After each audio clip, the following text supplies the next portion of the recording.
what I would like to do, my purpose is to strengthen you so that you do not make pressured decisions financially because you are being emotionally blackmailed by your children, by your in-laws, by the rest of your family, and by what you should be doing for Christmas.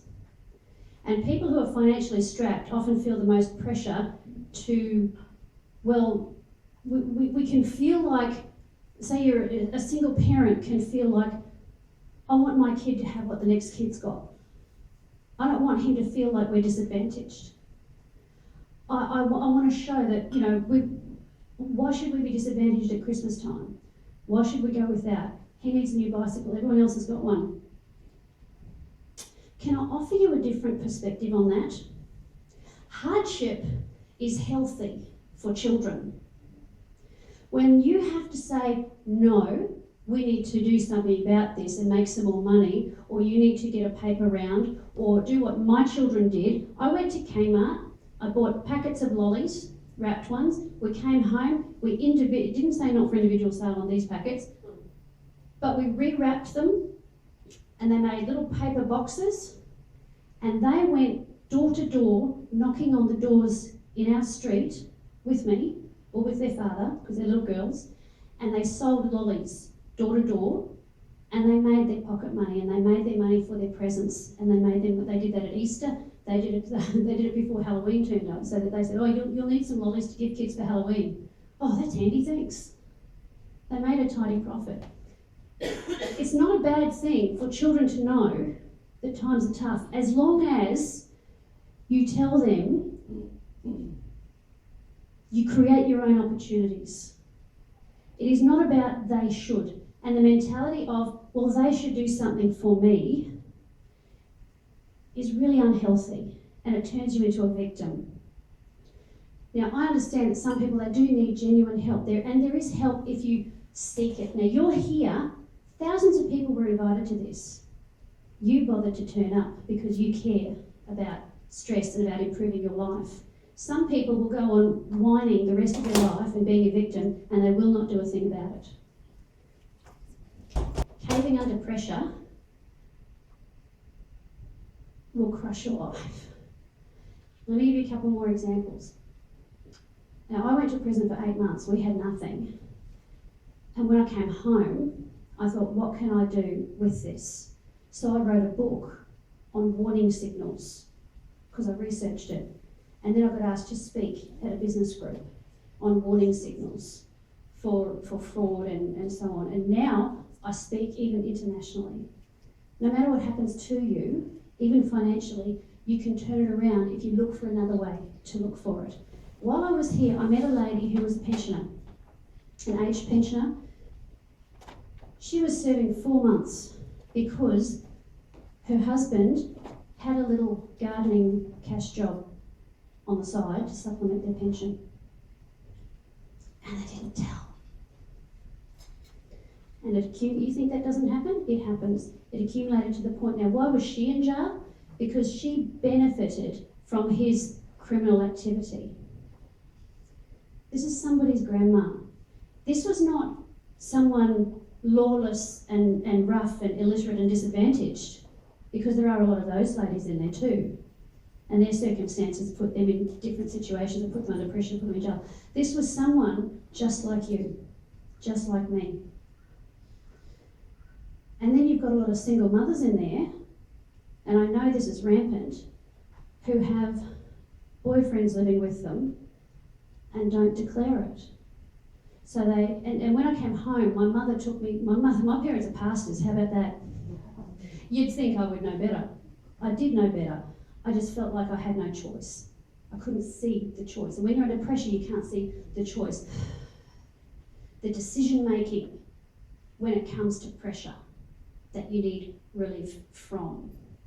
Your relief is not in what seems like the easy answer, the quick, early answer. I think within about 15 minutes, I regretted making those payments. I felt sick, and I had this feeling of foreboding come over me.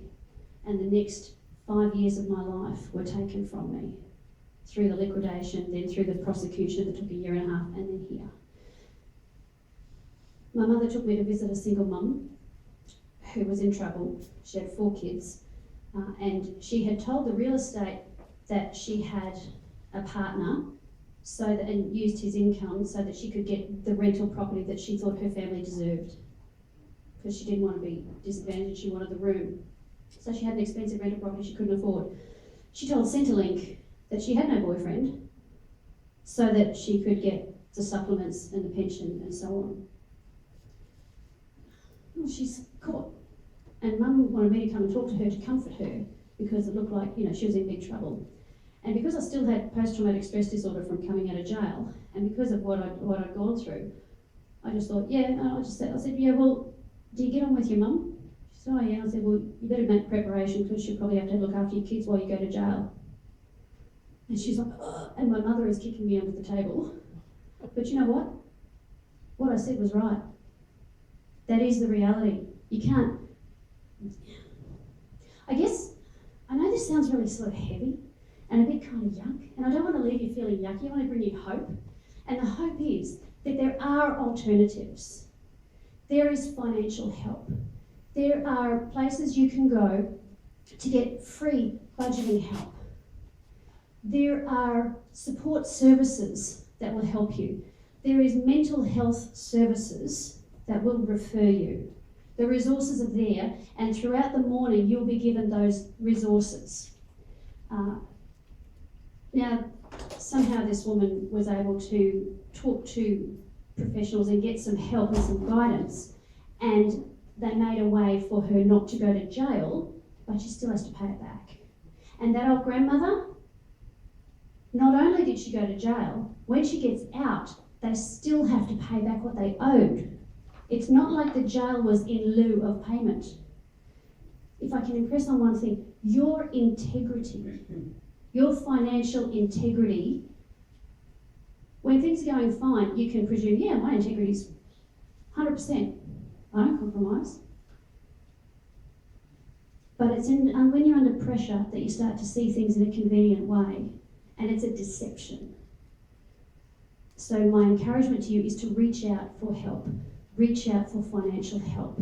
Reach out and ask.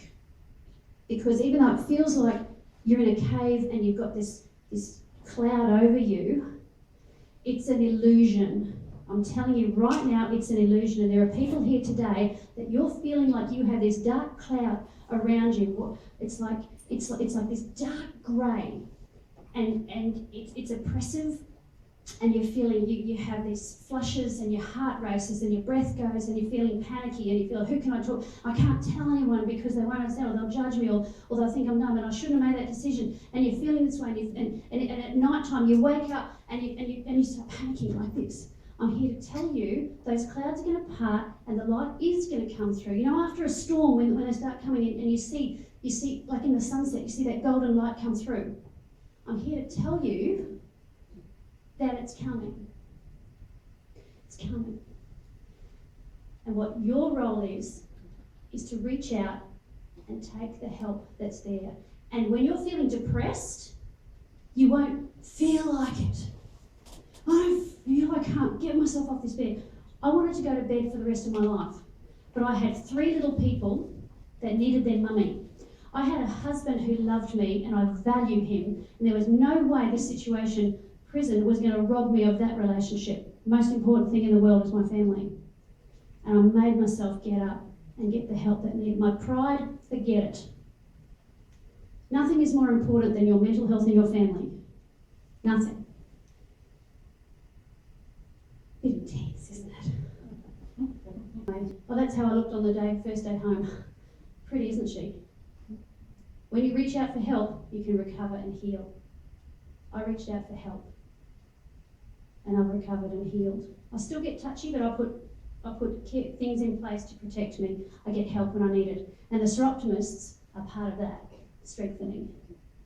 You've either got to increase your income or decrease your expenses. That's the normal way to think about it. But what I've done today is talk to you about this and about this. Is that okay? Because you might get a checklist of 10 things to do. I can send you that, and I will. That's the most important thing in the time that we have that I wanted to impart to you. Because if you get that right, this is not so hard. But if this is all messed up, you can't do it. We all know this is what you've got to do. Let's get this right, eh? And this.